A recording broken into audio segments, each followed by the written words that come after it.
In this episode, we're going to explore a difference that seems simple at first and then quietly becomes one of the biggest sources of confusion in real automation work, whether something runs in the foreground or in the background.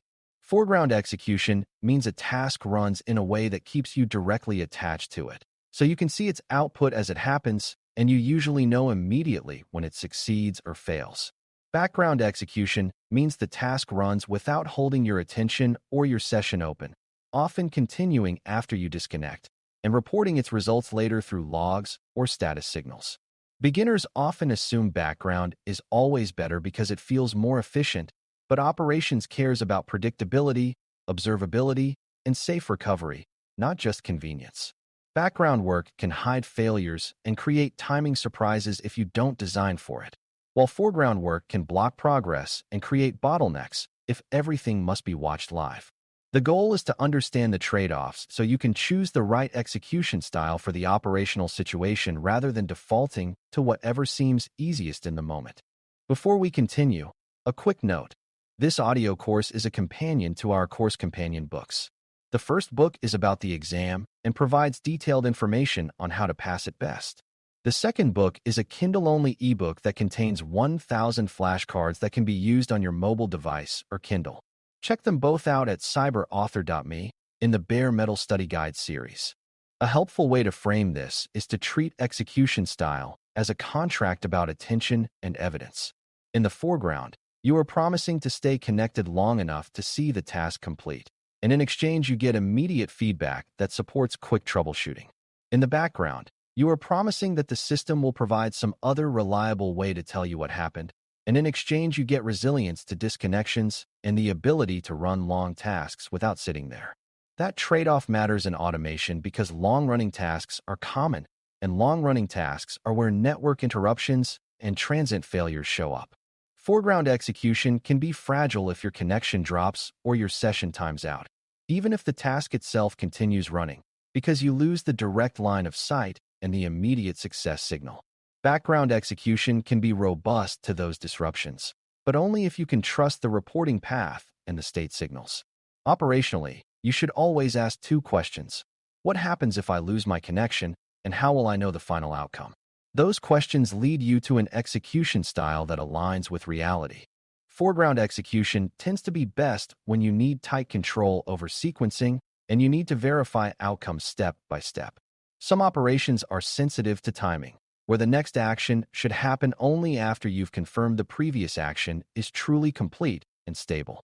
In a learning context, foreground execution is also valuable because it teaches you what normal looks like, such as typical progress patterns and typical output.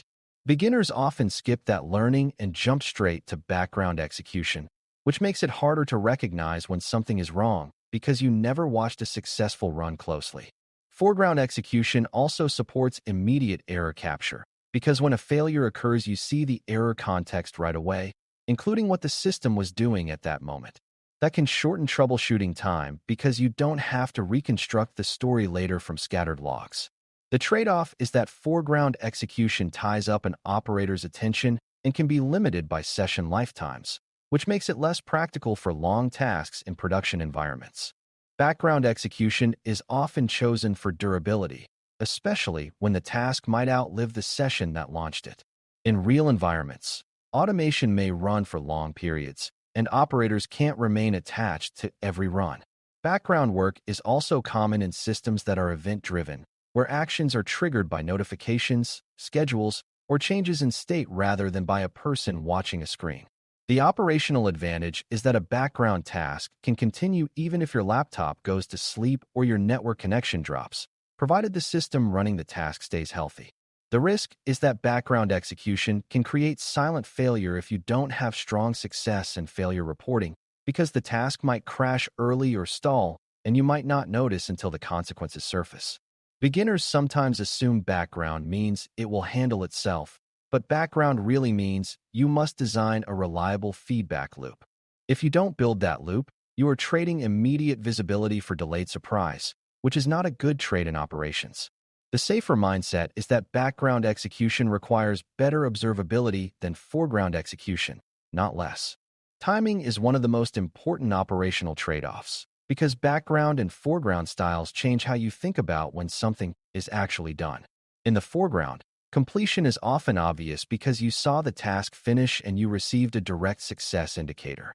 In the background, completion may be signaled indirectly, such as a status update, a state change, or a log entry, and those signals can be delayed. This matters because automation often involves dependencies, where one step expects another step to have completed and stabilized.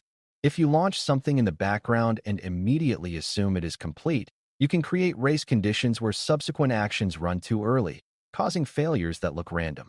Foreground execution naturally discourages that because you are waiting for completion, but background execution demands explicit coordination. Coordination can take many forms, such as waiting for a status condition, verifying a state change, or using a queue to ensure ordering. But the core idea is that you must not rely on human intuition about timing. Operationally, the differences between "I watched it finish" and "I have evidence it finished" and background execution forces you to use evidence. Another important trade-off is how failure is handled and how reparable a run is after failure.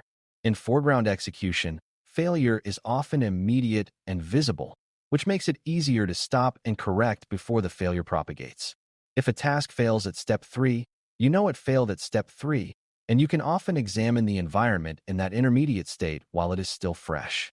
In background execution, failure might be discovered later, after other tasks have started, after the environment has changed further, or after the original evidence has scrolled out of view. That delay can make troubleshooting harder because you must reconstruct what happened, and you may have to account for additional changes that occurred after the failure. On the other hand, background execution can be designed to be more reparable if it includes robust retry behavior, checkpointing, and idempotent actions that safely converge. The key is that background systems often need explicit failure strategies such as retries with back-off, clear stop conditions, and reporting that distinguishes between temporary and permanent failure. Without those strategies, background execution turns small errors into long detective stories. Resource usage and system load also behave differently depending on execution style, and that matters for reliability in shared environments. Foreground runs are often paced by human attention or by the limits of an interactive session, which can indirectly reduce how many tasks run simultaneously.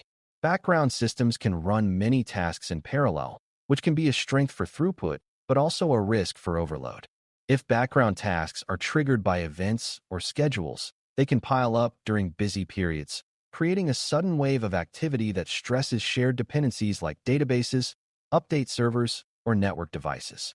Foreground execution can also overload systems if an operator launches too much too quickly, but the risk is often more visible because the operator sees the run struggling.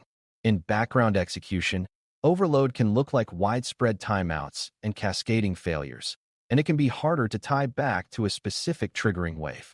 Reliable operations therefore pairs background execution with concurrency control, meaning you deliberately limit how much work can run at once and how quickly new work is admitted. When you manage concurrency, background execution becomes scalable without becoming chaotic. The human workflow implications are also real because background and foreground choices affect how teams coordinate and how they maintain trust in automation.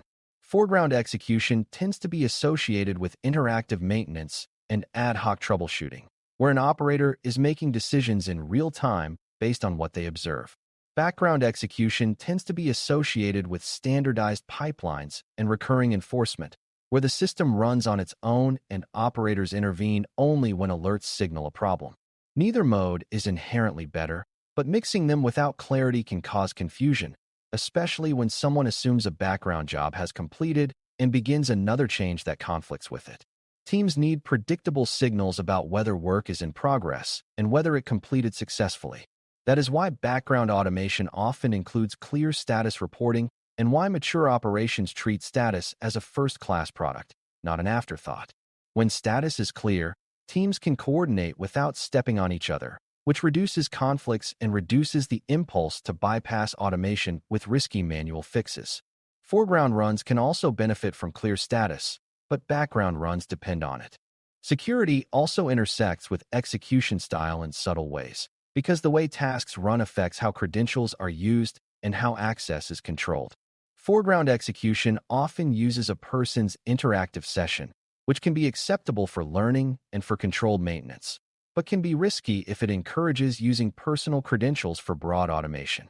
Background execution often uses service identities and stored credentials, which can be safer when done with least privilege, but can be dangerous if secrets are mishandled or if privileges are too broad. Background tasks also tend to run unattended, which makes auditing and alerting even more important because you need evidence of what happened when no human watched it. A safe operational pattern is that background execution should have stricter controls, clearer logs, and stronger least privilege than interactive runs, not weaker. Beginners sometimes flip that and treat background tasks like they're just scripts, but unattended work is high-leverage work. When you design execution style with security in mind, you reduce the chance that convenience becomes an access risk. One of the most practical ways to think about these trade-offs is to match execution style to the kind of decision-making required during the run. If the task requires human judgment mid-run, such as choosing between alternatives based on current conditions, foreground execution may be appropriate because it keeps the operator in the loop.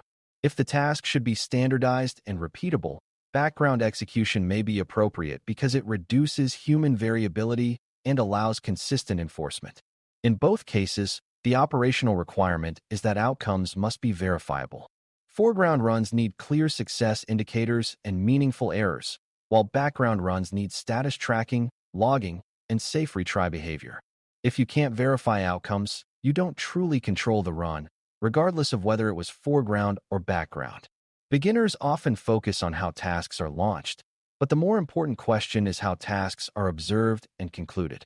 The safe approach is to design automation so that completion and failure are unambiguous, and then choose execution style based on the environment's constraints. To close, background versus foreground execution is not just a convenience choice. It's a reliability and control choice that shapes how automation behaves under real operational conditions. Foreground execution gives you immediate feedback and tight sequencing, but it depends on session stability and operator attention, which can become a bottleneck for long or large-scale tasks. Background execution provides durability across disconnections and supports standardized, scalable workflows, but it requires stronger observability, explicit timing coordination, and clear failure handling to avoid silent surprises. Both can be safe and predictable when designed intentionally, and both can cause chaos when used casually without the right feedback loops. The practical operational skill is knowing what evidence you will have, how you will handle timing, and how you will recover if something fails before you decide how a task should run. When you make that decision deliberately, your automation becomes easier to trust because its execution style matches the control and visibility you actually need. Thanks for listening. For more audio courses, daily newsletters, and more, please visit BareMetalCyber.com.